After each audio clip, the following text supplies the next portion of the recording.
Hello, good people of YouTube. Mountbatten here. And today, we are taking a look at Wargaming's response to the, let's say, mixed reception of the newly announced Pan-American light cruiser line. Now, these ships were announced earlier in this week. If you haven't taken a look at that line yet, I do have a video going over the dev blog, and in that video we talk about the ships that have been announced and why this line makes absolutely no sense from several viewpoints. I mean, we will be talking about that again here, obviously, but if you want the full-on dive into that, go check out that video. Link will be somewhere here or in the description or in the comments section below. But anyway, let's go ahead and look at Wargaming's response. Now, this was posted I think like 3 or 4 o'clock yesterday, and I'm just seeing it today, so that's why I'm a couple days behind on it. But let's take a look at what they had to say. I'll throw it up on the screen here as I read through it, and link to this will be in the description down below if you want to check out the forum post yourself. So, they say, "We'd like to comment on some concerns about the recent announcement of the Pan-American Cruiser line. First, we'd like to acknowledge the hard work and passion that community members have put into researching potential candidates for a Pan-American line, as well as other potential additions and items since before the game's official release. We've reached out to most of the players who were involved in communication with us around this topic to clarify the situation and believe we are on the same page. We're always happy to receive suggestions from the community for new content, but we can't guarantee that we will be able to use such proposals. Our own research and game design teams work together to build tech trees with the goal of creating a cohesive play experience. Many factors go into our decisions, such as having smooth progression and a variety of characteristics from tier to tier, the existence of blueprints, the ability to obtain accurate designs, the availability and distribution of development resources over time, as well as others. In some cases, we may also reserve certain designs as we believe they fit better into other future line concepts or premium ship status. In this instance, we believe the current choices allow us to reach our objectives and give players a Pan-American line with interesting, cohesive gameplay in 2023. Additionally, the creation of this tech tree line does not mean that we will not add other Pan-American ships into the game in the future. We recognize that there are many designs that our players are hoping... Whoa. Okay, I think this is a typo. It's meant to say that players are hoping to see added to our game, and we'll continue to do research to see if they fit. In the meantime, we hope to receive more feedback from you on the gameplay, characteristics, and playstyle of these ships as they proceed to go through testing and upcoming updates. We'll be updating you further on the status of development of this line as more information becomes available." So they didn't really acknowledge the main issue here. This is a pretty much non-answer in my mind. The biggest concern is that the ships in the line don't make any sense at all. If you guys want a brief rundown of the line, there's I think there's 4 or 5 ships in the line that do actually exist. Well, there's a few ships in the line that did actually exist. Whether or not they belong in this line is another question. So the lower tier ships do exist, the tier 2 and the tier tier 3.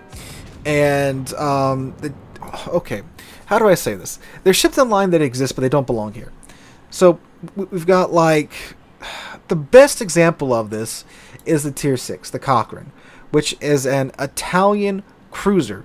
Now, what it is, it's basically an asset flip of the Abruzzi, the tier 7 premium Italian cruiser. They nerfed it. I think they removed the turret from it, and they have the Abruzzi has 2 3-barreled turrets and 2 2-barreled turrets. The Cochrane's got 4 2-barreled turrets, so they removed some guns from her, stuffed her at tier 6. So it's a pretty easy asset flip from Wargaming, which, if you look at this line, for the most part, it's what it is. They're flipping other assets to make a tech line out of it, basically, especially when you start getting to the higher tier ones.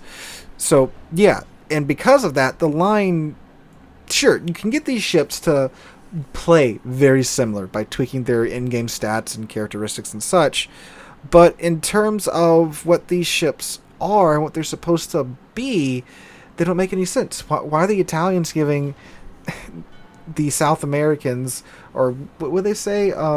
Chile. Why are the Italians giving Chile an abruzzi right before the beginning of the war? Doesn't make any sense. And as you get further down the line, there's some that make a bit more sense, like the Tier 7, the Coronel Bolognese. Sure, British cruiser given to or sold to, what's this one supposed to be? Peru.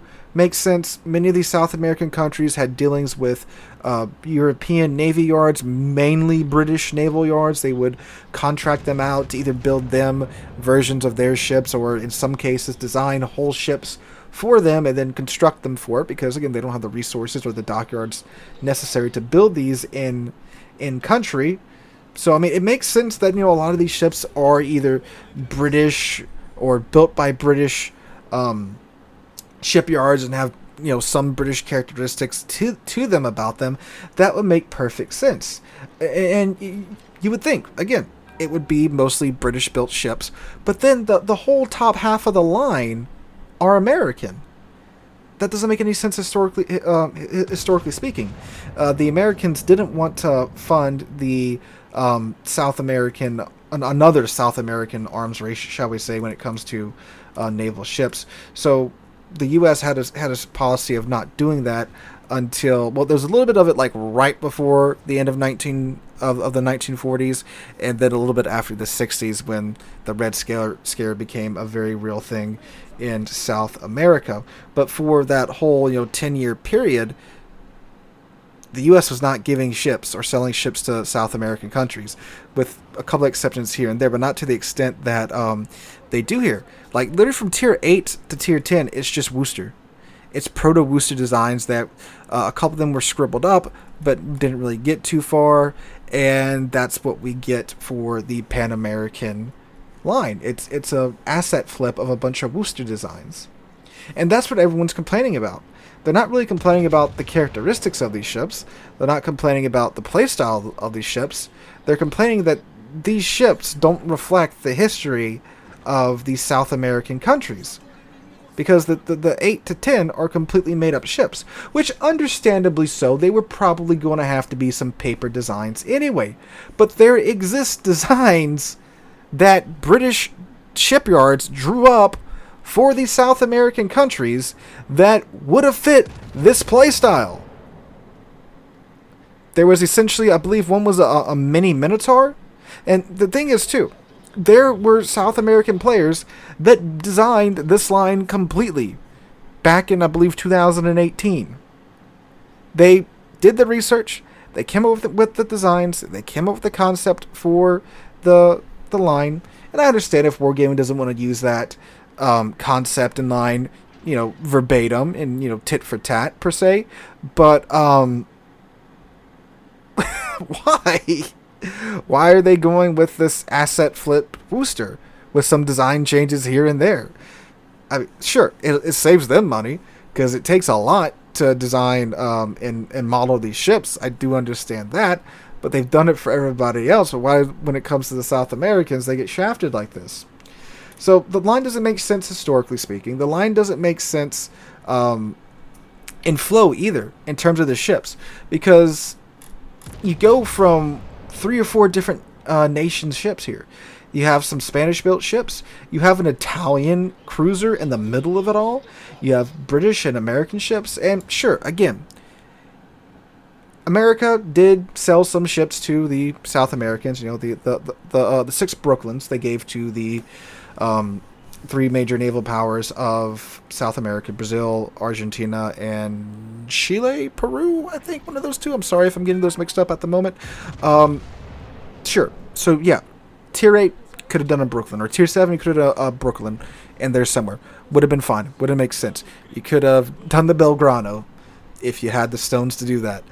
Which I'm sure they're probably going to introduce that one as a premium ship. So my thoughts on this is that one of 2 things.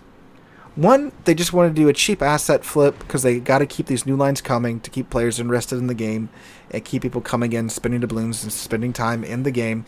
And South America is a market that they haven't really done too much with, so they want to get a South American line out as quick as possible. So that's why they're doing this asset flip with the Worcester.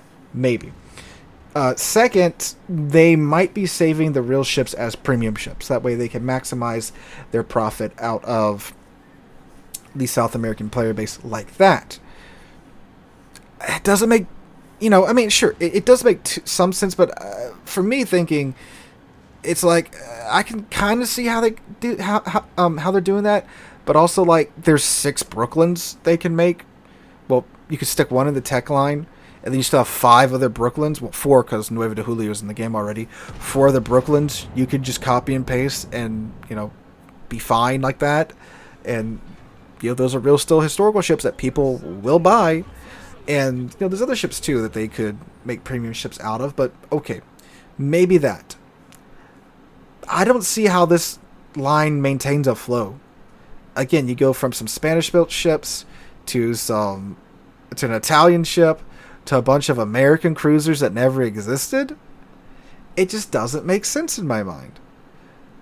I get it's Pan-American, and that not everything's going to be from South American countries, but good lord, when you have plans that you easily could have made a tier 8 and even a tier 9 out of, the tier 10 was probably going to be something made up completely. There's not much many ways around that.